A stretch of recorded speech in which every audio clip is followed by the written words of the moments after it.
Vamos a ceder la palabra a Ana Romero, coordinadora de la Red de Globalización de Perú. Tienes la palabra.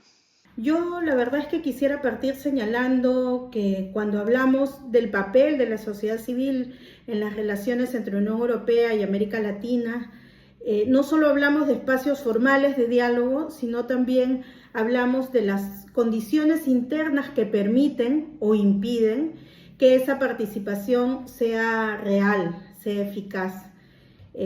Yo voy a hablar del caso peruano y la nueva ley APSI, que yo no sé si la conocen, pero es una nueva ley que tiene además reglamentos ya aprobados que modifican profundamente este escenario de participación, de vigilancia y de expresar las preocupaciones desde sociedad civil.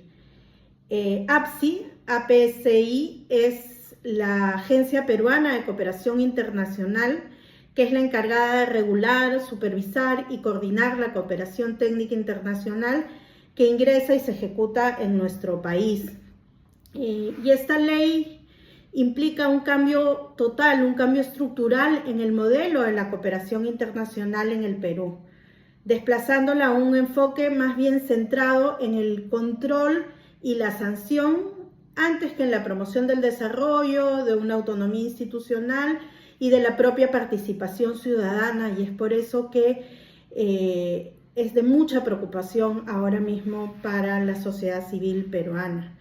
La ley amplía obligación de registrarse, por ejemplo, a todas las entidades que gestionan cooperación internacional, que recibirían dinero de la cooperación internacional, públicas, privadas, nacionales, extranjeras, con o sin fines de lucro, y establece, que es lo que más nos preocupa, requisitos adicionales, ¿no? Requisitos como la fiscalización intensa, que ya empezó a dar marcha en el Perú, y la obtención de conformidad previa para ejecutar proyectos o firmar algún tipo de convenio con el Estado. Como decía, esta ley ya tiene sus reglamentos, ya fueron aprobados, pero fueron aprobados sin una consulta pública, sin un análisis de capacidad regulatoria, y lo más preocupante es que se ha aprobado sin definir criterios claros.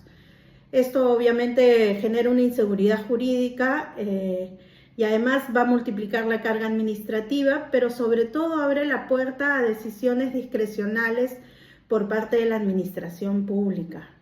Es una norma que propone sanciones que van a restringir el ejercicio democrático.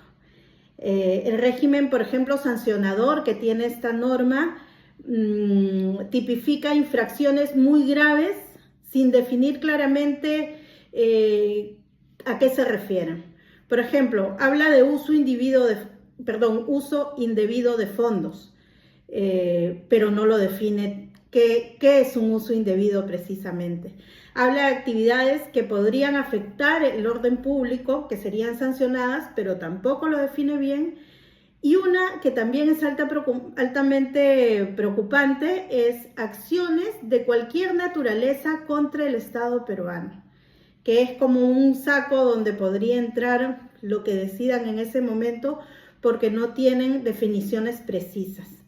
Entonces, estas normas lo que buscan es disuadir y penalizar las actividades que pueden ser legítimas también, como la incidencia o el litigio estratégico, que es clave ahorita en el Perú en la defensa, por ejemplo, del tema de defensores ambientales, en la defensa de todos estos casos que han crecido mucho en el Perú, que tienen que ver con la criminalización de la protesta, por ejemplo. Entonces, esto definitivamente estaría reduciendo el espacio cívico, contraviene estándares internacionales y puede además inhibir a las organizaciones nacionales, pero también a las extranjeras. Yo creo que la Unión Europea ha insistido en su relación con América Latina siempre que requiere una sociedad civil autónoma, con capacidad de interlocución. En el acuerdo comercial con la Unión Europea es uno de los pocos acuerdos que tiene, por ejemplo, un espacio de participación.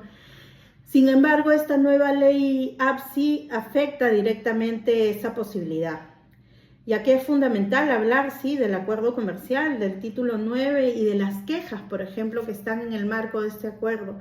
Porque si bien las quejas sabemos que son presentadas por organizaciones europeas, es evidente, no es un secreto, que estas se elaboran en articulación con organizaciones andinas, respaldadas por estudios, informes y evidencias que se trabajan desde nuestros países, en este caso desde el Perú.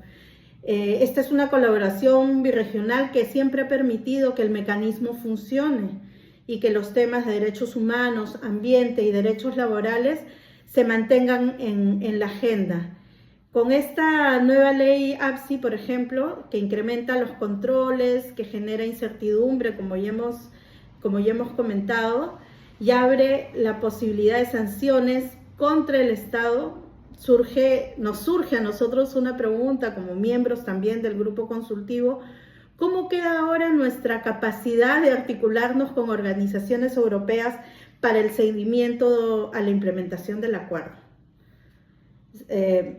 Si las organizaciones peruanas enfrentan todas estas limitaciones para producir informes, compartir información o incidir o participar en procesos internacionales que expresen alguna preocupación o crítica al Estado peruano, definitivamente esta ley nos lo impide. Yo creo que, en otras palabras, lo que está en juego no es solo el trabajo interno de la sociedad civil en el Perú, sino la viabilidad del seguimiento al acuerdo comercial, ¿no? Un seguimiento que ha sido basado siempre en la cooperación, en la confianza y en la vigilancia. Para no excederme de tiempo y para terminar, yo quisiera recordar que una sociedad civil debe ser autónoma, crítica y debe tener la capacidad y debe poder actuar sin miedo. Eso es indispensable para una democracia. Y en un país como el Perú, con múltiples crisis, y Lucía hace un rato mencionaba que acabamos de tener sin elecciones un nuevo presidente, yo creo que hay que decir que en los últimos 10 años tenemos 8 presidentes. Esto no puede dar estabilidad, y además con estas normas que restringen a la sociedad civil, realmente estamos ahorita en un problema que hay que atender en esta reducción del espacio cívico. Si hoy mismo el mecanismo de seguimiento elegido por el Perú para el acuerdo comercial con la Unión Europea no funciona, imagínense con esta ley qué es lo que va a pasar en adelante, ¿no? Esto nos demuestra que también, por otro lado, es urgente mirar el acuerdo comercial y ver cómo modificar este mecanismo que, aunque está dentro de la legalidad porque lo permite el acuerdo, tendría que cambiar en el Perú y tener un grupo consultivo ad hoc, ¿no? Pero eso es un tema que podríamos hablar también después. Solamente termino con que no creo que hay sostenibilidad ni derechos si no hay una participación real. Gracias. Thank you indeed, Anna. Muchas gracias.